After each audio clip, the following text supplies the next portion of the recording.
3 out of 4 Yemenis live outside its cities.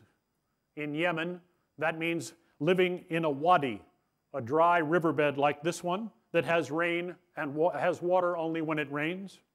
Yemen gets just 130 millimeters of rain in a year. That's about 5 inches, which means that the wadis are dry most of the time. Yemen has 12,500 liters of water available per person per year. The world average is 20 times that amount. Water in Yemen is replenished at the rate of just 200. Water in Yemen is replenished at the rate of just 200 liters per year per person, 4 times as much is pumped out as is replenished. Only half of the rural population have access to an improved water supply. Only 3% of the country is arable land. The World Food Program says that 75 million Yemenis, a third of the population, suffers from chronic hunger. Yemen used to be, quote, a vibrant farm economy, and now it imports 80% of its food. A family of 4 ekes out a living in this wadi, 60 miles east of the capital of Sana'a. The Sphere project specifies minimum standards for water in disaster response. A person should have at least 15 liters of water a day for cooking, drinking, and personal hygiene. She should walk no farther than 500 meters, wait no longer than 15 minutes, and take no more than 3 minutes to fill a 20-liter container. Walks of more than 30 minutes, twice as long, are more common in Yemen and Africa than anywhere else in the world. Even in Yemen's 3rd largest city, access to a water tank is allowed only once every 45 days. The cost of water has tripled. Water riots have become common in the south. The Carnegie Endowment says that 80% of the conflicts in Yemen are in fact over water.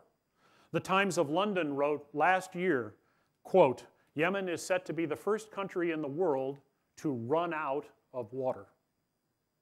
Thousands of desperate people look to mosques to give away water. This puts religious leaders in an extremely powerful position. The available water could support more people if it were managed properly, but a lot of it is taken illegally or wasted. And in Yemen, 40% of all fresh water and 50% of all the water used for agriculture goes to grow khat, the plant that you see the man in this picture holding. Khat is a mildly narcotic leaf that gives a high like amphetamines. Chewing it is the national pastime for 90% of men and 1 in 4 women. Chewing it is not prohibited by Islam, it is not haram.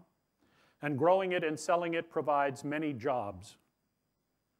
Yemen spends $700 million US per year on fuel for irrigation, which depletes its water resources and effectively subsidizes its own drought.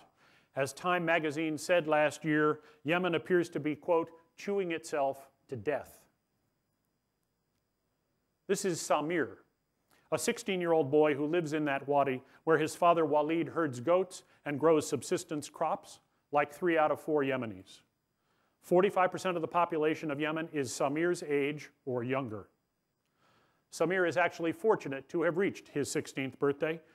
Many children don't make it to their 5th birthdays because they do not get vaccinations or have access to hygienic water and clean toilets. Infant mortality in Yemen is 58 per 1,000 live births, 25 times the rate in Singapore, 9 times the rate in the United States, and more than 10 times the rate in Australia. Samir has never been in a movie theater. He has never owned a mobile phone.